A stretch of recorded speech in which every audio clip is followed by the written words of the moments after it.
Hi, I'm Fabien from Game Atelier, and welcome to the Sega Lounge.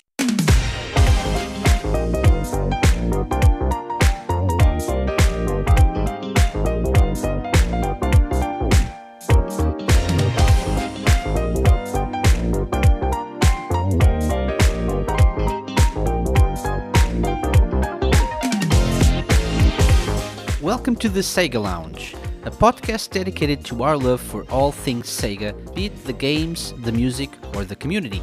I'm KC, and each episode I'll be talking to different guests and sharing their passion for Sega. Welcome to episode 102 of the Sega Lounge. Thank you so much for downloading or streaming this episode. It really means a lot to me. It's really been great fun to do this 5th season of the show. It's really been amazing. You guys have been amazing. People have been listening to the podcast. I know because now I have stats. Before I didn't, but now I do. I know many people have been downloading or streaming these episodes and even past episodes of the show. So thank you so much for your continued interest and support of this show. If you're new to the show, if this is your first time listening, thank you very much. Welcome. I hope you enjoyed this week's episode, but please also do subscribe to the Sega Lounge on your preferred podcast service. We are hosted by Anchor, but we are available on Apple Podcasts, Stitcher, Google Podcasts, Spotify, and everywhere else that you can find good quality podcasts. There are good quality podcasts, and you can also find the Sega Lounge. Before we get into this week's interview, a quick note about the Sonic movie. Yes, I talked about this last week. It really is out, and I watched it. I went to see it on opening night last Thursday, and it was amazing, I have to say. It was really, really great. I have to be honest, my expectations were not that high.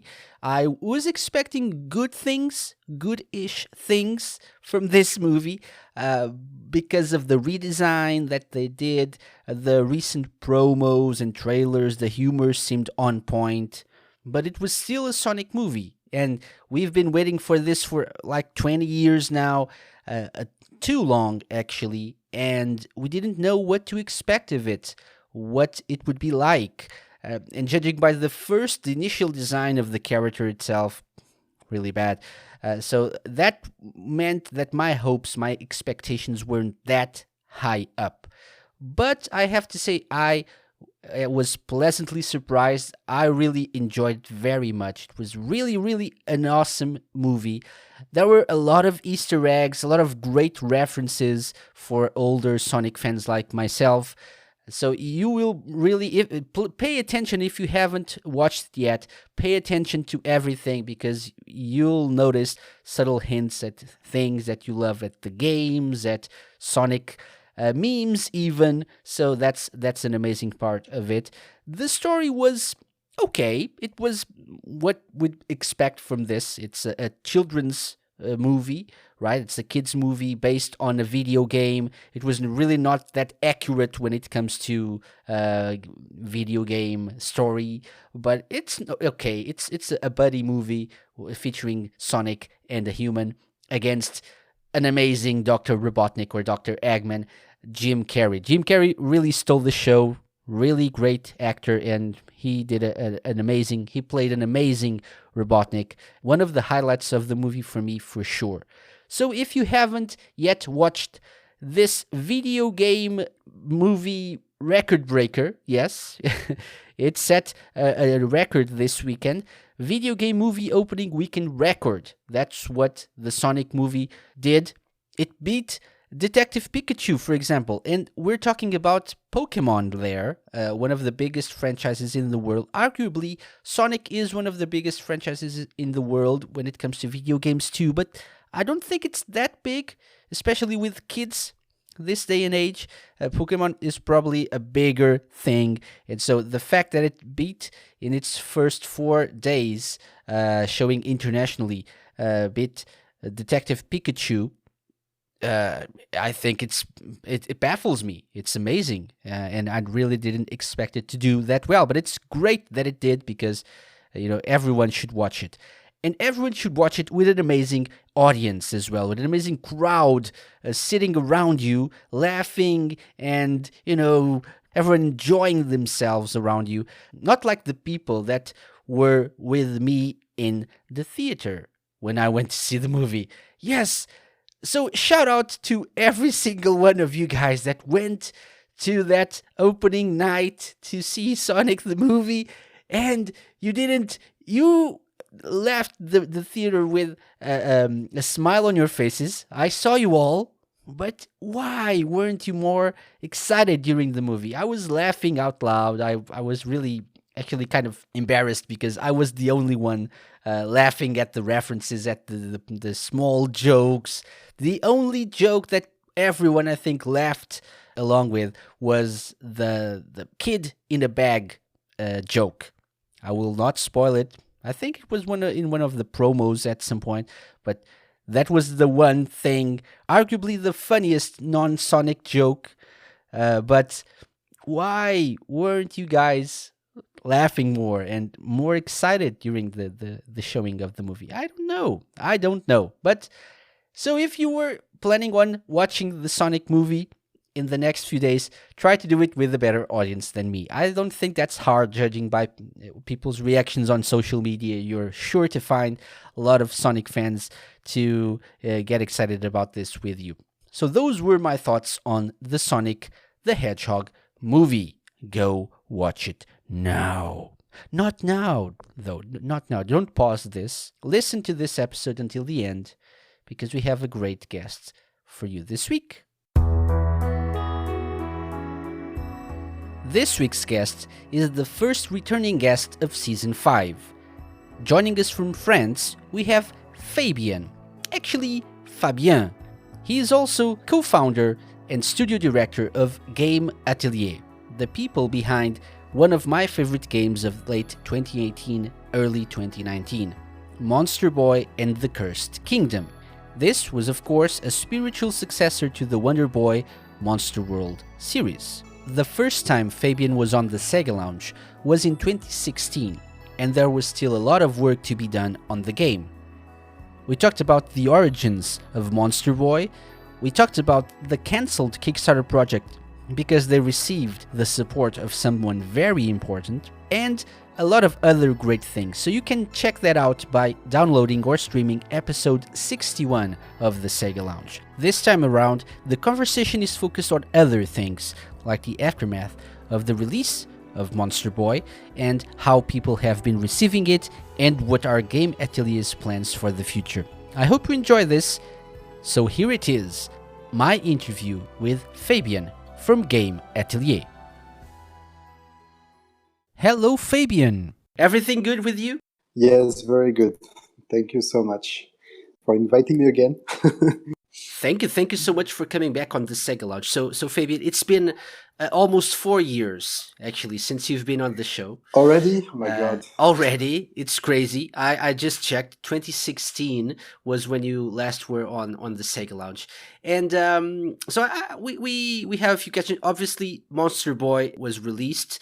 It was a big success, a big hit. I was listening back to the original interview we recorded in 2016, and listening back to everything, the concept, the world, the gameplay seemed to be pretty much finished, or at least well defined at that time.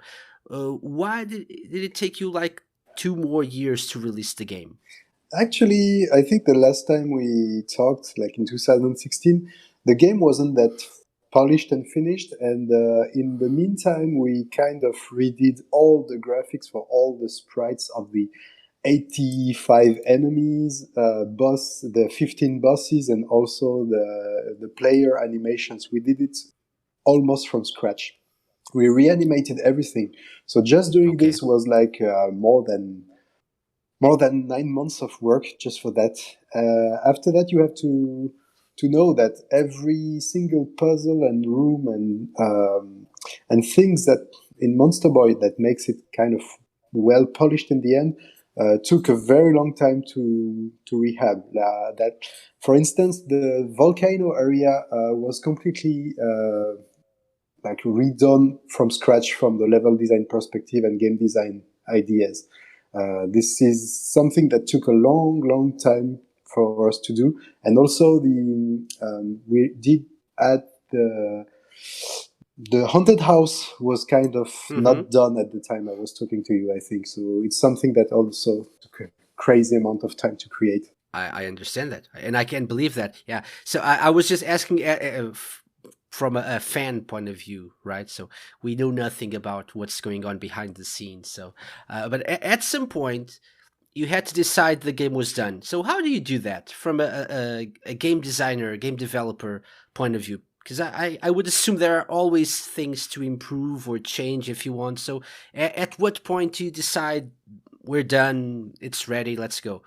This is very hard to answer this question since it's more like a question for that involves so many people, like our publisher, like the people working on the project, and make sure that all is compliant on every console. Since the game was released on Switch, PS4, and Xbox One at the same time, it means that all these versions needs to be perfectly done, tested, and that everything is on track. So it took actually many months. It even had some several delays because sometimes we just thought that no, it's not ready yet for this or this reason, and it finally came out at the December 4, 2018, and it was like it was kind of postponed even for months or something because of the. I remember the physical release in North America took a month more for some reason. I don't remember actually, but it's this kind of minor thing can just postpone the game all the time. And the more the versions, the more the physical downloadable versions, the more problems. So it's like a high amount of kind of unexpected thing that can delay the game. But yeah, at some point we just say that it's good, it's ready, everything is tested by all the platforms and our QA and all, and it was okay. It took a long time to decide that actually. Yeah. Okay. So last time you were here, you talked about how Mr. Nishizawa was involved and got involved with the project in an early stage. So in the end, how much input into the final product did Mr. Nishizawa have? I think he did many inputs since we sent him several builds, so he can check and see the content and see if everything is compliant with what he had. I also remember, we sent him like some art material for the logo, the name of the game too. He just gave us some input on that. That was super interesting to work with him. And I had the chance to meet Nishizawa-san last summer, since we all went together at the DEFCON for having a talk. And that was really Great. fun because we never met in person before, and I just realized that we worked we never met in person. So we worked for a long time together, but never met. It was really crazy to meet him in person. I can't believe we achieved that game and also had a very good communication with him. And I'm so Mm-hmm. grateful now that we have a very great product. Monster Boy is like looking the kind of my childhood dream game like. So it was something very strange. And he involved himself at many points since thanks to him we had the opportunity to have the the IP, the Wonder Boy IP. We don't Yeah. have the name. We kept Monster Boy to make something clean. Like you don't need to know all the Wonder Boy before. If somehow you discover Monster Boy today, it's okay. But we have the opportunity to have a good contact with him and Sega and get the official Wonder Boy like licensing. So Mm-hmm. if you see some super Easter eggs in Monster Boy, like the old characters, Pepe logo, this kind of thing, it's thanks to Yeah. Nishizawa now. Okay. So I was actually going to ask you that. So a mild spoiler alert for Yeah, people who haven't played the game. And if you haven't, why? You can actually play small bits of some of the old games in Monster Boy. How yes. hard was it to make that happen?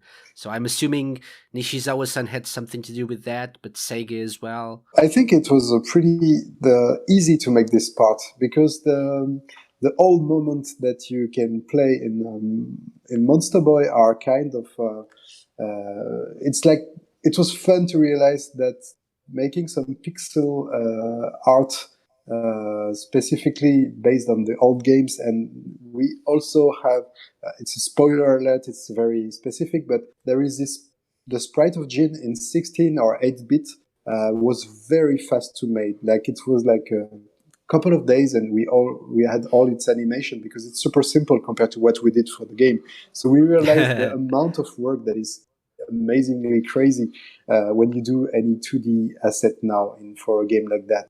It's really at this old times it was other technical challenges, I'm sure, but creating the art assets was pretty super fast. And for the getting the IP perspective, it's like it was kind of natural to put this part in the game, and Nishizawa was like, "Yeah, cool, do that." So yeah, that was a very good move, I think, to do. Excellent, excellent. So, by the way, you actually used something like that. So, Jin in 16-bit form for or as an April Fool's at one point. Was that? Did you know by then that you would use that in the game? I think it was more like, yeah, it was something that we used for the game at the same time for the April's Fool. It's just like, oh yeah, let's use that for communicating about the game and have some fun. So yeah, we both, it's connected. Oh, excellent, excellent. I like that sort of trolling of people. Actually, we would love, this is our, like we really wanted to make a like a TurboGrafx game or a 16-bit era game Mhm. for this kind of platformer or shoot them up thing. We would love to do that, but we kept our on track with creating like high end for recent consoles games in the end. But actually, we love this kind of philosophy too. Awesome, awesome. Okay, and you ended up shifting towards a hand-drawn animation style for the game. Why did you feel that was the way to go for Monster Boy? I think it was mostly because we've seen our friends that we know very well at Lizard Cube, who did the Wonder Boy remake, fantastic remake. Yeah. It's something very interesting since we are very good friends with them, and we kind of started our projects together at the same time. We showed it very early stages what happens, and because we are Mm-hmm. very good friends, and Omar, who is the head of Lizard Cube, was in the same school that David, our lead programmer here. So it's like small world. And what happened is that when we started our project together, we said like, "Hey, look what we are doing right now." So I kind of I remember I gave some info about Nishizawa-san and said to Omar like, "Go ahead to talk to Mr. Nishizawa and it's gonna be fine." And at the same time, I looked at what he did and we thought like, okay, if they do that, then we need to have at least the same quality level than what they do. So let's rework, and that's partly why we kind of when we had the complete content for all the enemies, bosses, and like player animations made with our own basic animation system, we say like, okay, content complete, good. Let's redo everything from scratch with a proper traditional animation, so it's going to be as cool as the remake from Dragon's Trap, and that's what happened. And it definitely looks amazing. Thank Good you. job there. Good job. Thanks so much. Yeah, great game. So, you already talked about this being like a childhood dream come true, right? So, just a few bits of information for you right now. So, I went to Metacritic, which means what it means. But at this moment, so Monster Boy and the Cursed Kingdom has an 87 Metacritic score on PS4, 86 on Switch, 85 on Xbox One, and 82 on PC. So a pretty well received game, I would say. How does it feel to have produced such a well received title in a series that you already loved, that you always loved? How does I, it feel? we couldn't have done something under the quality we expected as players ourselves. It's something that we actually wanted from the start. It's like let's do something that you can play anytime in 10 years, and it shouldn't feel outdated as well as the Dragon's Trap. When you play the Master System game now, it's outdated for some reasons because it's like an old system, but the game still feels fresh. And we really wanted to provide this to the player because it couldn't be anything else from Wonderbox. It's impossible in our minds. Yeah, amazing. Yeah, Yeah, you also mentioned meeting Nishizawa-san in person. How was that? that was super cool. Like, he's a very kind of very specific character, I guess. Like, he's a Gran Turismo fan. I remember, like, he's very funny character, and sometimes he doesn't. He seems very serious, and at some point he's just joking from out of nowhere, and that was a very great moment. I spent a couple of days with him, and it was like, yeah, once again, I can't believe that it happened. But whatever, it's like this is the fun part of this project. It's like we started with just like a fan project with no actual publisher, no really like a group of 4 persons, and in the end, it's like taking a crazy proportions that we never expected from the start. So really happy it ended well. Yeah, amazing, amazing. Do you have an idea of what the best selling or what the best platform for Monster Boy was? Where did it sell the most? Oh, that's clearly the switch here because the project Okay. is like a very expected kind of product for the Switch, and also there are so many people that just got the Switch and was eager to play new games and stuff. So it was here that happened. Hmm. I myself played it on the Switch, so yeah. 10 sold on Switch for one on every other platform, something like that. Okay, okay, that's a lot. That's a lot more. Oh, excellent. The first time we were on the show, Yep. we discussed how this started out as a kind of a small project for you and your team at Game Atelier, right? But then it kind of blew up with many collaborations, including Nishizawa-san. So, how many people ended up working on this project in the end? Wow, it is very tough questions, but the credits are more like 50%, something like that. I'm not exactly sure about but yeah, you're right. So many good and impressive collaboration on this project, starting with Nishizawa-san himself, of course, but also FDG Entertainment made a tremendous work with finding the right people for the soundtrack of the game. As you may know, that Mr. Yuzo Koshiro is working Mm-hmm. as a lead sound engineer, and also he composed several tracks for the game. But also we get Yamane Michiru. Of course, she's a Symphony of the Night composer. Mm-hmm. Still, there are also crazy talents in the soundtrack. Still can't believe it myself when I say that. But Mr. Sakuraba Motoi, who did so many great games like the Tales of series, the Dark Souls. I mean, Mm-hmm. once again, Keiki Kobayashi from the Namco Bandai team who worked on the Ace. And well, this is like all stars for me to mention those names. So I'm super glad that FDG did this kind of work for finding these people. But yeah, and in the end, we started like a 4 people project in a garage, and we finished like with starring the greatest people of all times in the video game, like soundtracks, and yeah, it's like crazy Yeah. achievement for us. Amazing, amazing. Yeah. And so you just mentioned the music. That was my follow up question. So the musicians, you already, and that's great because you already mentioned the names that I got here. So, for example, you also had Sonic fan favorite T Lopes, Share T. who is Lopez. now who has now exploded into the Sonic fan scene, composed Sonic Mania and whatnot. So how involved were you guys at Game Atelier with the soundtrack? So did you just send?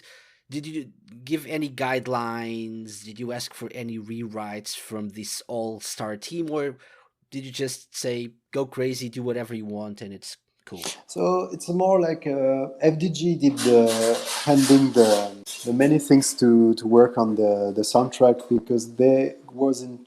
It's like a co-development, and they did kind of manage everything for the music themselves. But at some point, they requested us to say like, "Here, where do you guys want to have some more music, and where do we need this?" So we got kind of list of things we would like to put. And from our side, we just forwarded okay, this place needs music in the game, so can you do something? And how can we manage that? And they also provided us some kind of guidelines like, hey, try to make this part, it would be maybe good to have a kind of old Wonder Boy game arranged music, and this part would be interesting to have a new music that never been heard before. For of course the places like the village was obvious to take the classic village from the Wonder Boy on Mega Drive music in the village Yeah. because it's like sorry, it was a Dragon's Trap actually. Sorry, it was Dragon's Trap music for the village, but some other places were like was like, okay, let's try to make something new, and we tried to arrange, to change, to retake, and even at some point it was a very good collaboration between FDG and us, and they did a great work. And you mentioned T. Lopez earlier. T. Lopez was working on the introduction music, the animation, and it was like Yeah. he did a kind of Saturday morning cartoon like music that cannot get out of my mind right now. It's something amazing. But it was Agreed. Agreed. yeah, Yeah. it's so fun. So he did the American version for that. But we also have Mr. Sakuraba Motoi version if you switch it to Japanese. But yeah, I love both. Oh, I never tried Go that. to the I need to try options. that. So, Yeah, go to the options. You can oh, switch to the from English to Japanese for the introduction, and you will see that it's going to be different music on this. okay. Oh, I will try that after the interview. Okay, that's great. Great to know. Yeah. Awesome. And so, still on the music side of things, there was a collaboration from the early days of the project. Banjo guy Ollie joined the project in its early stages. How did that happen? I remember that FDG Entertainment Thomas sent me like one of the tracks. Maybe it was not Wonder Boy, or maybe it was Wonder Boy or Mega Man, played by Banjo Guy. And he said like, "Hey, look at this guy on YouTube. It's so cool what he does." And we said like, "Hey, yeah, actually, he's a very good musician. He's talented and all." And we kind of discussed like, how can we put this in the game somehow? And we said like, okay, let's try to put an NPC in the game, like in the village, a guy who'd be here and who not kind of be a classic. Yeah, it's a very classic actually way to make a go and take get back my music sheet from me.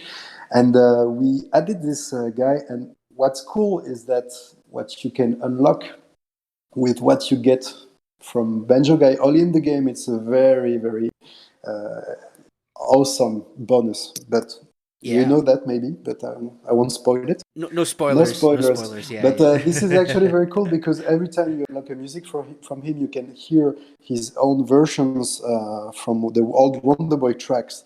And he did a very Yeah. amazing job on this. Very cool guy. Hmm. He was here at the launch of Monster Boy last, like in December 2018 when we launched the game. We had a party in Paris, and he was here, and he's a Hmm. super cool guy. Like, so happy he Yeah. was with us.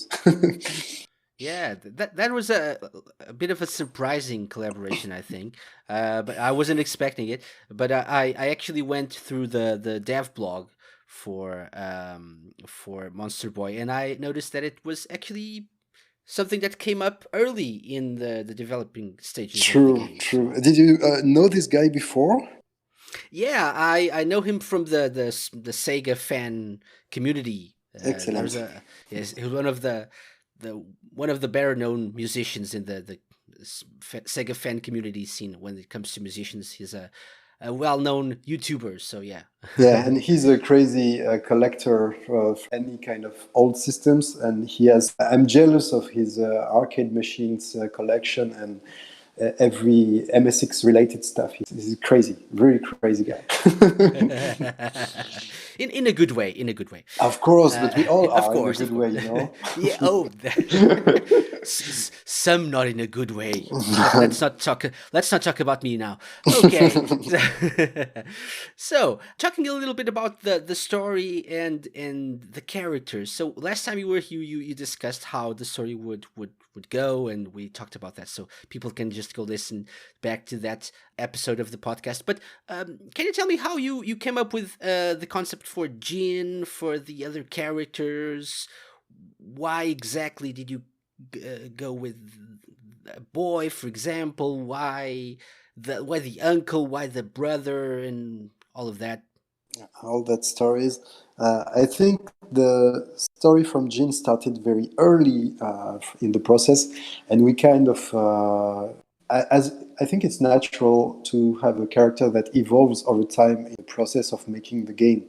So we started with a classic story, and we tried to update it several times to make the characters believable. At some point, I remember that we changed many times some kind of dialogue lines because some characters didn't have the right tone, or for instance Nabu, the uncle from Jin, could feel very aggressive in a bad way, and he was already having a very bad aura, which is normal since he's kind of cursed, but it didn't feel right, so we kind of retake many times all these characters to make it stick together and to make them. I know the story of Monster Boy seems super simple, and it is actually, but to make it feel natural and feel like you don't forget it when you come back to playing the game after a short pause, it's something that needs to be kind of reworked many times to get something right. And of course, Jin, the main character, somehow we changed his designs like 1,000 times because you see it all the time on screen. So we had to make sure that everything's on track. It was a long process. During 5 years, we kind of reworked all this, so it all sticks right where it belongs. Yeah, definitely. That goes back a bit to one of the questions that I already asked you. But for example, you're redesigning characters, you're adjusting like hair and I don't know, nose and whatever. When do you decide that's the final look, the final design for the character? When do you decide we can't change anything else? Because I'm guessing that's a little bit hard to decide as well. I think it's more a question of when does it become a lowest priority compared to other tasks to do. It's more like as long as it's not good, we need to rework and retake stuff. But when it becomes like less priority than other things that look really more important now, then we can consider that it's done for now. But at some point, it's like the process is to do that over all the projects until kind of finishing the deadline for we cannot postpone this anymore. It's like that. So there are plenty of things we needed to do, but at some point, yes, we had to kind of say like, stop doing this because if we do that, it's gonna break things again. So better focus on other fixing stuff and updates, and that's it. And in the end, it was released with kind of 100% content that didn't budge after that, almost. Yeah.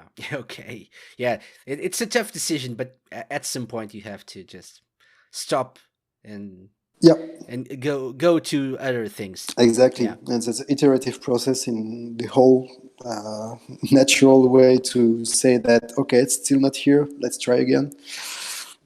But in the end, it's working because we kind of we know we're learning fast, and we're learning like with the philosophy that okay, if it doesn't work, let's try this direction and change, and not try to stick to what we had in mind. It's okay. It's like part of the dynamic process. Mm-hmm. Okay, makes sense. Yep. Makes sense. Awesome.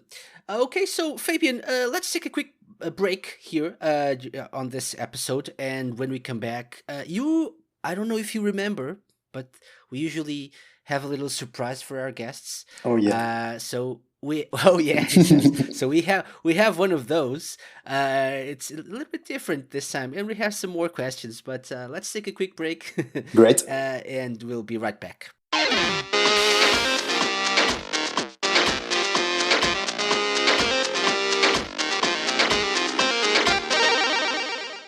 Hey everybody, this is Nerd Bomber here, one of the co-hosts of the Online Warriors podcast. Our weekly podcast started as a way for three friends to keep in touch and discuss their passion for movies, gaming, technology, and entertainment. And since then, we've grown into a fantastic online community. Every Wednesday, we release a new episode discussing the latest nerdy news, and then we go hands-on with our weekly adventures and a fun trivia show. Sound interesting? Check us out on every podcast platform, including Spotify and Apple Podcasts, or hit us up at onlinewarriorspodcast.com.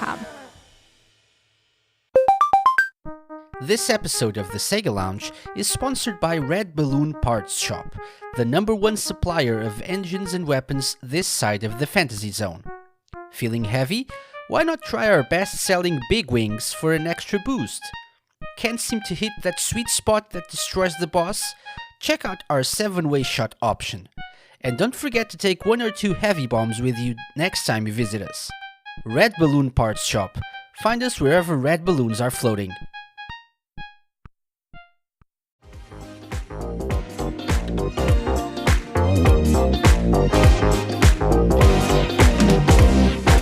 Okay, welcome back, Fabien. Hello again. I'm still here. Yeah, you're still here. Yeah, we are both still here on the Sega Lounge talking about Monster Boy and the Cursed Kingdom. Not sure if I already said this, but Monster Boy is definitely one of my favorite games of late 2018, early 2019.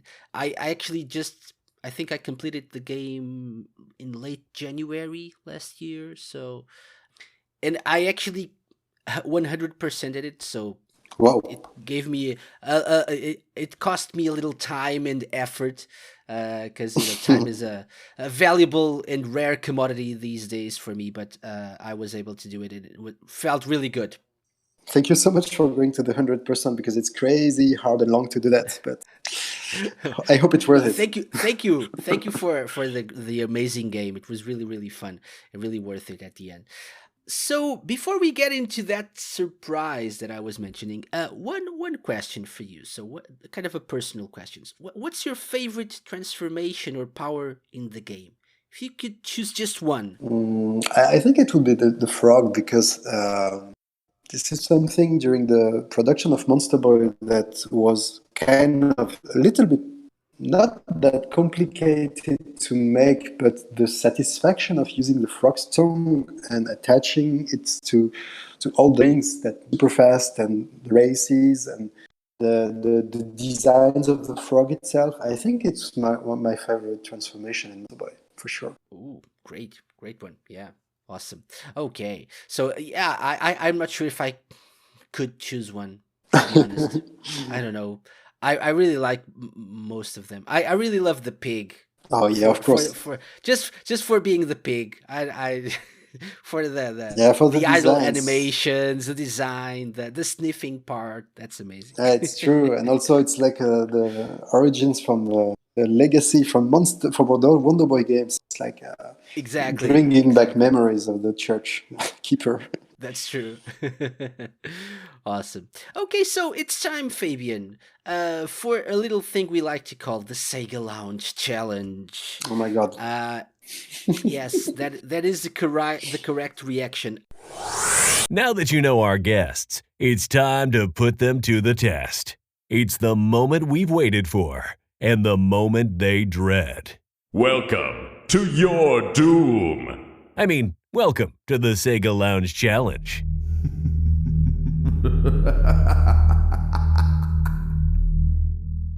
If you remember correctly, it can be anything we want.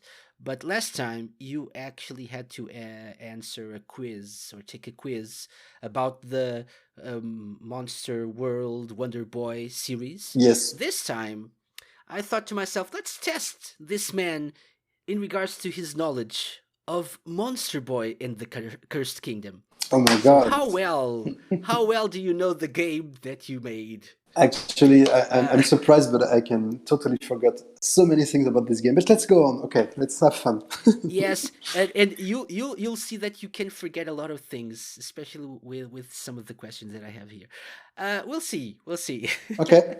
So, are you ready Yes, I am. to take this quiz? You are. You are not. You are not. No, I'm not. I'm not. But So let's I pretend. have. Let's pretend a bit for a while. Okay, so we have 10 questions here. Some are easier than others. The first question is has to do with the opening movie. Okay. Actually, the two first questions. Question number 1, Fabien. Yes. During the opening movie, Jin's ship gets attacked by a pirate ship. Yes. He then transforms into what? I think he transforms into the frog at some point and goes into the water. I have options if you want. Yep. Yep. Yeah. So option A, lion. B, frog. Or C, pig. Okay. I think it's a frog. Am I right? Am I right? Are you sure? Yes, I think I'm sure because it dives into the water and the logo appears. Okay. That is correct. Yes. That is correct. Yes, it's the frog. Correct answer. Very good. So you do know the game. A bit. This is interesting. Let's take a look at question number 2 because it's also about the opening movie. So in the opening movie, what does Jin transform to when he's fighting a skeleton? Oh, it's a dragon. Because he's kind of burning this skeleton with his fire breath. So option A, lion. Option B, pig. Option C, dragon. Yeah, I think it's sea dragon for sure. And that is correct as well. Well done. Very good. I've seen this opening 1,000 times, so now it's fine. I can use my knowledge from that.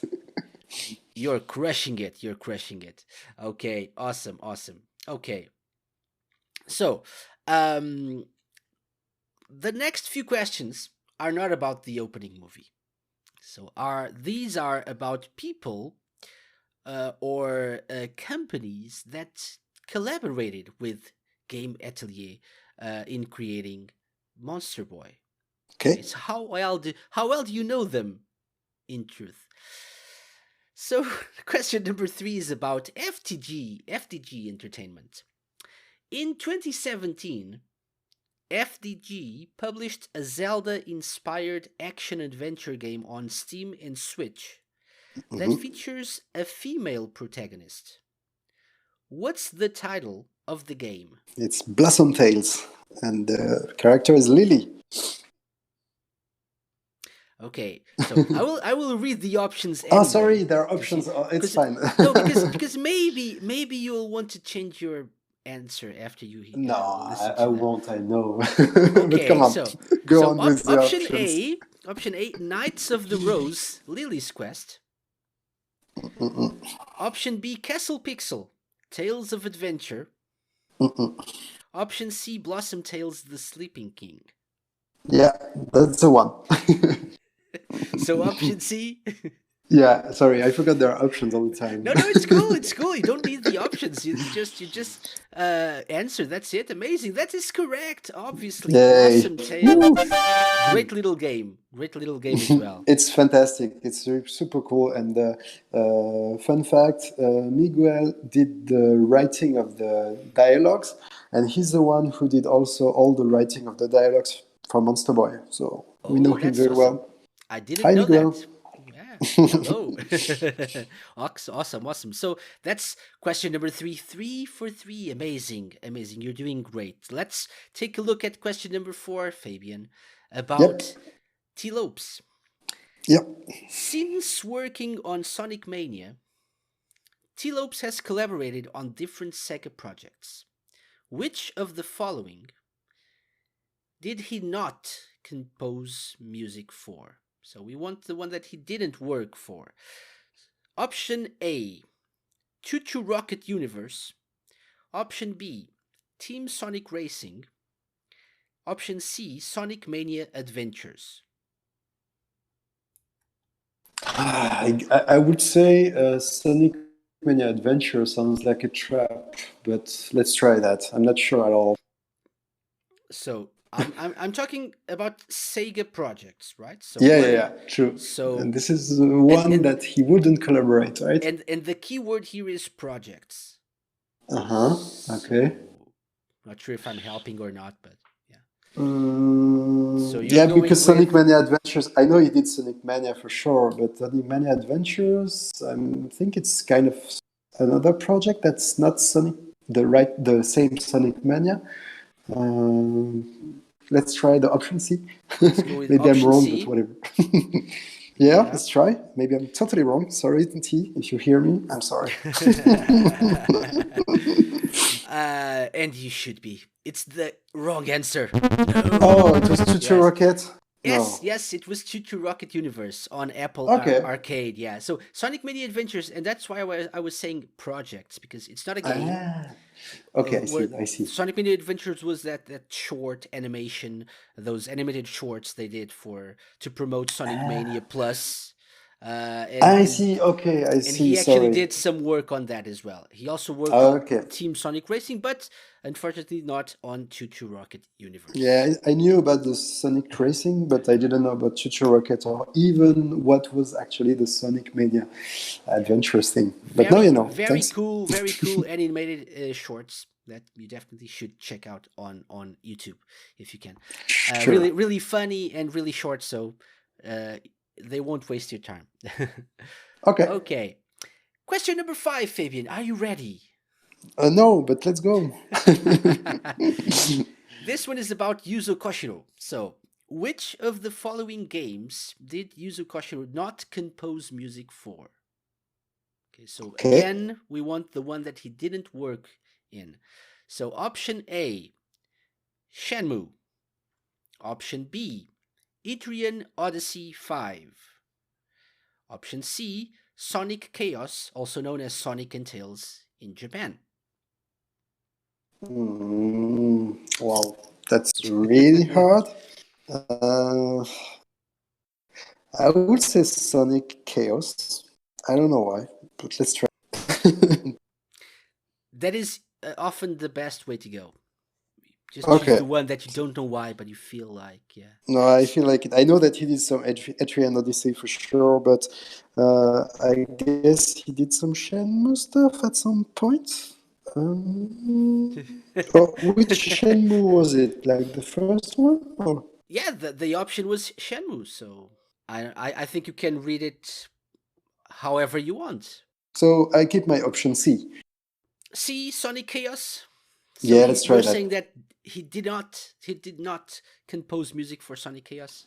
Let's try that, yes. Oh, Fabien. I'm wrong again. You are correct, actually. That is the correct option. I was afraid that it's a bad answer here, but no. I think I would have known. He was so famous. He did work on Shenmue, and Etrian Odyssey is one of his most famous series, so he worked on all of it. So he's the lead composer for Etrian Odyssey, all of them. And Sonic Chaos, he did not work for Sega or with Sega for this. I was thinking like he did so famous with working on the Bare Knuckle and Shinobi on Mega Drive. He would have been super famous for doing another Mega Drive titles at the time, but no, not Sonic. Definitely. Yeah. Okay, so that's 4 for 5. Not bad. So let's go with number 6. This one is back to Monster Boy. So the rest of the quiz is all about Monster Boy. And again, we're going with the opening, but not the opening movie, but the opening theme in English. So, according to the lyrics of the opening theme, what is Monster Boy fighting for? Do you need fighting options? No, I don't think I need options. Really? Yeah, fighting for the future. May the love enjoy it. Okay. Are you sure? I'm gonna read the options all the same. Okay, let's go. So, is he fighting for A, world that everyone can enjoy? No. That would work too. B, a future made of love and joy. Yeah, that's the one. Okay. Or C, And my personal favorite, everyone to be able to drink milk made of soy. Oh, that's a good one, actually. I would ask T to change that immediately. So your Okay, so answer it's B. is B. A future made of love and joy. Obviously, that is the correct answer. Well done. Well done, Fabien. Yeah, thank you. Thank you so much. Good job. Good job. Okay, so next few questions. I'm not sure. I think you'll crush them as well. Let's see. Number 7. Which of the following 2 weapons in the game have the lowest attack points? Which of the following 2? So we'll have 3 options of 2 weapons each. Option A, Yep. the teleport rod and the killer dagger. Option B, the legacy blade and the teleport rod. Or option C, the killer dagger and the knight spear. That's answer B. So answer B, the legacy blade and the teleport rod. Yes, absolutely. Are you absolutely sure about this? 100% sure about that. Okay. And if you are so sure, I have no option but to tell you that you're correct. Of course. Thank you. The legacy blade and the teleport rod, 1 attack point each, right? That's exactly. That's the lowest point. Okay. Absolutely. Okay. Awesome. Not option. Question number 8. When you enter the village of, I think, area, is it? Is that Loop? You mean area? Yes, area. Area. Okay. You meet a bird. When you enter that village, you meet a bird that tells you about wearing full ice gear. What's the bird's name? And now I'm not going to give you any options. I don't. No, I have options if you want. I know the name already, but fine. No. Please, okay, tell me. Okay, it's Pierre. My God, the man's good. Yes, it is Pierre. Yes, so we had Pierre, Ollie, or Tony.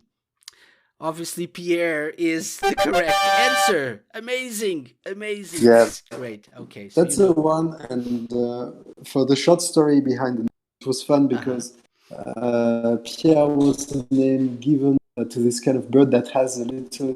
He looks like a bit posh somehow. Yeah. He has manners, and it's fun because we turned him into a French guy and has a little bit manners in a good way somehow. But it was fun to have this, and I think we did the opposite when you are talking to him in French language.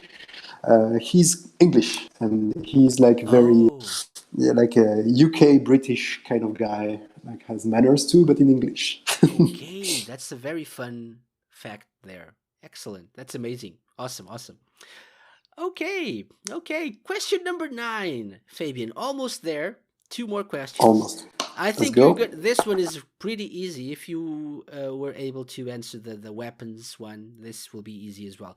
Which of the following bracelets offers a 25% shine bonus and a coin doubler bonus? So, a 25% shine bonus and a coin doubler bonus. Option A, the Prince bracelet. Option B, the Crimson bracelet. Or option C, the Knight bracelet. A, Prince bracelet. Very good, that's it. Option A, Prince bracelet is the correct answer. Very good, well done. And that takes us to the final question. Okay, so this one's the one. This one's the, if you know your Monster Boy, you have to know this one.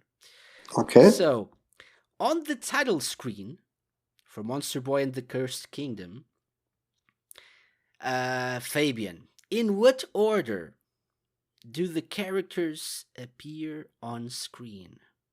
Or in what order do they appear on screen? There are no options. There are no options this time. So it's easy. It always shows which character you unlocked. So meaning that if you start the game, it's showing the human. Then after you're transformed into a pig, only the pig. Then goes with pig, snake, frog, lion, dragon, and human again. Okay, so let's say I have a 100% game, a 100% file. What would I see on the character, on the title screen? So you will see, I think it will start with, oh, maybe I did it in the order. Yeah, I think maybe I did the opposite. Okay, it's going to be this way. It's going to be like human, dragon, lion, frog, snake, pig, and maybe Pepelo. I'm not sure about that anymore. So what's your final answer? I actually wrote this down as you were speaking. So you said Okay. human, Yes. dragon, lion, frog, snake, and pig.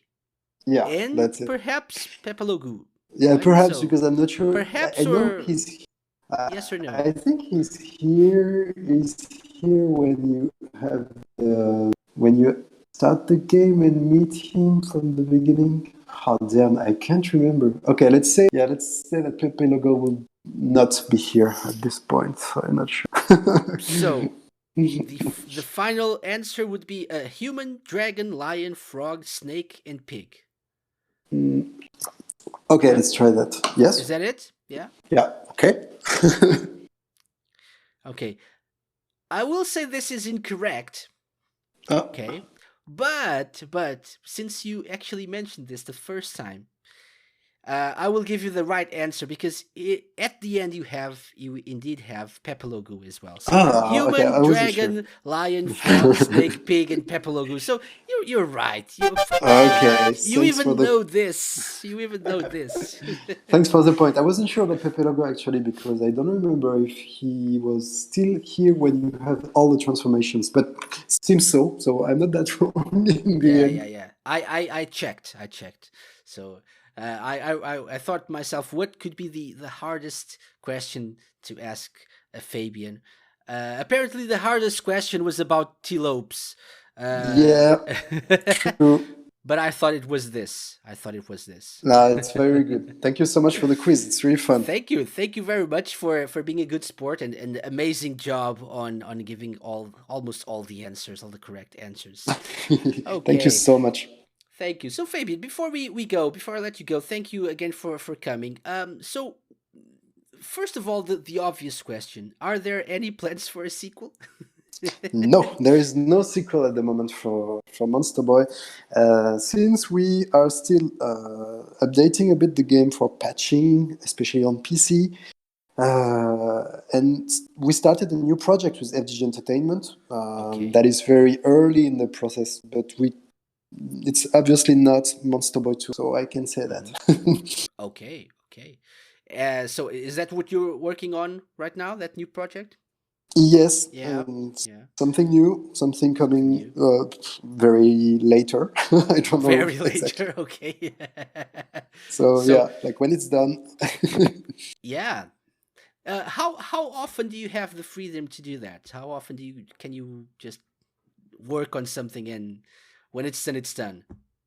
In my life, it actually happened just one time with Monster Boy. Like, kind of have all the freedom to create a project from start to the end without having any problem doing it, with no kind of pressure for release it already or stuff like that. No, I never did that except for Monster Boy. Amazing. So that's a privilege. Yes, actually. Yes, excellent. So that's good that you can do that for this one as well. Okay. Yep.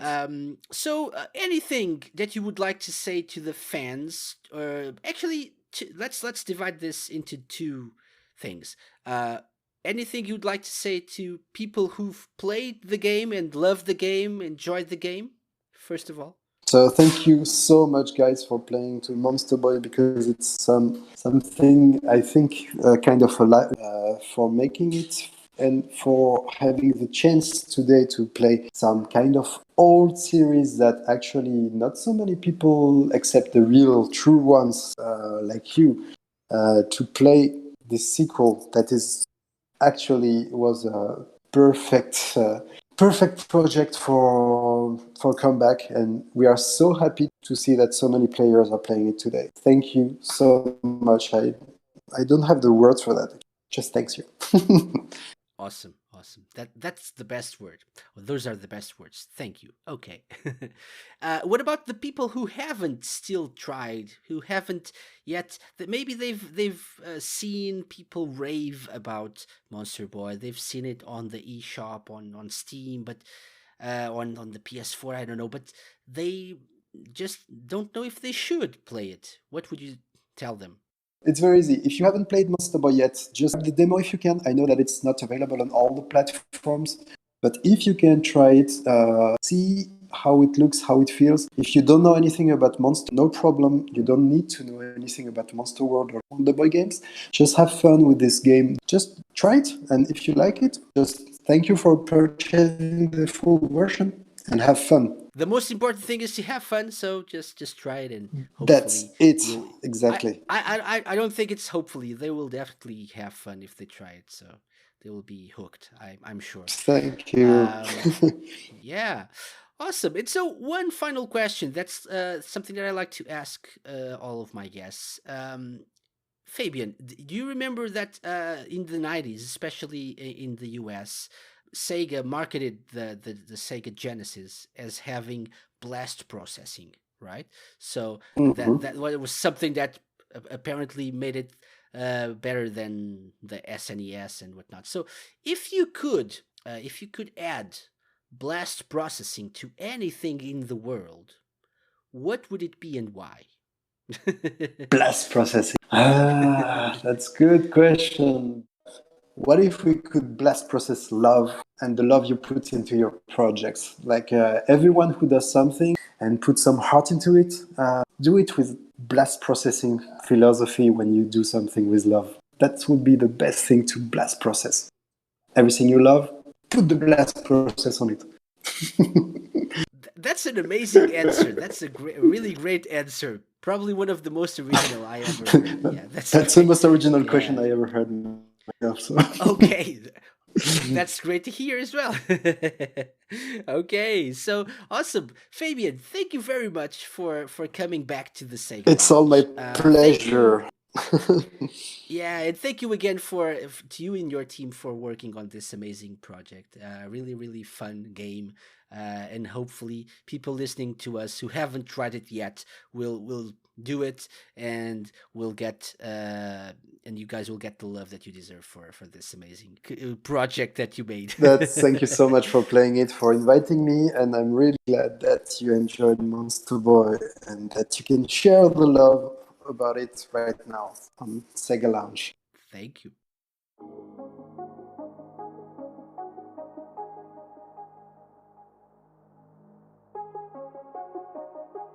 Again, thank you so much to Fabien for coming back on the show.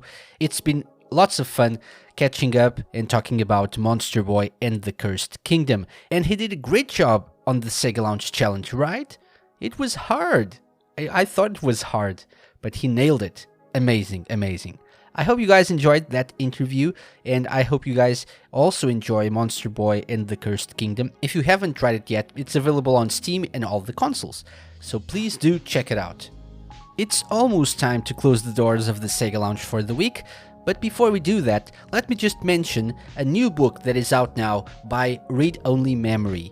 It's been funded on Kickstarter, as many of their previous works, like the Mega Drive Collected Works, Dreamcast Collected Works. This one is a little bit different, but very special. It's called Sega Arcade Pop-Up History. It's a great book. Not only does it have a brief summary of each of the games that are covered in this book, but it also has pop-up models of the deluxe arcade cabinets, which is amazing. It includes models of Hang-On, Space Harrier, Outrun, Afterburner, Thunderblade, and Power Drift. I've been sharing some pictures of the book. I don't want to spoil everything for everyone, but you can check them out in my Instagram page, at KCRadioman. I was one of the backers of this project on Kickstarter, and I got the book this week on the mail. It's a really great one. It's really nice to see the pop-up models of the arcade cabinets. Very fun. It's not your average book, not your average Sega book either. It's not that heavy on content, written content at least, but the pop-up models are really great, and it's really nice to just open them up and watch them come to life. That's a really, really nice touch. So if you're into Sega arcade games and you'd like to have something different, be sure to check out Sega Arcade Pop-Up History by Read Only Memory. The main man behind Read Only Memory is Darren Wall, a previous guest on our show. So if you want to know more about this book and their other publications, just go to readonlymemory.vg. And that's it for this week's episode of the Sega Lounge. Thank you again so much for joining me for another interview. Don't forget to subscribe to the Sega Lounge on your preferred podcast of choice. Remember, you can always send me an email to kc@radiosega.net or a voice message using anchor.fm/thesegalounge. Please subscribe. Please review this episode or the show itself. It's always greatly appreciated. I'll be back next week with another guest, and we have some special shows planned for the weeks ahead, so please stay tuned to the Sega Lounge. Until then, I've been KC. Thank you so much. See you all next week. Bye-bye. The Sega Lounge, hosted by me, KC, and part of Radio Sega's network of radio shows and podcasts. Theme song by OSC. Find them at opussciencecollective.com. Got any suggestions? Drop me an email to kc@radiosega.net or send me a voice message on anchor.fm/thesegalounge. You can find previous episodes of the Sega Lounge by going to anchor.fm/thesegalounge and wherever fine podcasts are downloaded.